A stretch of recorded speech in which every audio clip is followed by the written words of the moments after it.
வெள்ளக்காரங்க நம்மள dirty கண்ட்ரினால social மீடியால நமக்கு கோவம் வருது. குவாலிட்டியான பொருளுக்கு பதிலாக டூப்ளிகேட் பொருள் 60% நம்ம ஊர்ல விற்கிறாங்க. ஓகேயா? இன்னைக்கு சாப்பாடு சாக்கடைக்கு பக்கத்துலயும் செருப்பு ஏசிலையும் விற்கிறதுக்கு யாரு காரணம்? ஓகேயா? கடை வாடகை இருக்கு, மெயின்டெனன்ஸ் இருக்கு, சம்பளம் இருக்கு.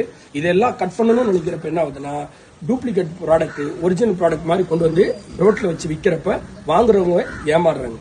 ஸோ நான் என்ன சொல்றேன் அப்படின்னா, இப்போ நீங்க பீஸ் கட்டி பாக்குறீங்க, இவ்வளவு அழகான குவாலிட்டியான பிளான்ட் ரொம்ப கம்மியான விலையில கொடுக்கணும்னு நினைச்சா அது நம்ம ஊர்ல உங்களை ஒரு வகையில ஏமாத்துறதுக்கு காரணம். நாங்க என்ன சொல்றோம், பாட்ஷாப் ஆஸ் டீமா ஒரு இன்டர்நேஷனல் ஸ்டாண்டர்ட்ல நிறைய ஃபாரினர்ஸ் வர்ற இடம் இங்க.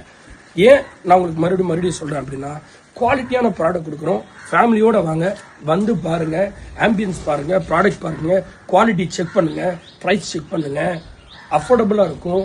கண்டிப்பா மிஸ் பண்ணாம லைஃப்ல ஒரு முறை வந்து பார்க்க வேண்டிய இடம் ஈசிஆர்ல பாட்ஷாப் ஸ்டீஃபன். வேற என்ன வேணும்ன்ற நீங்களே பாருங்க.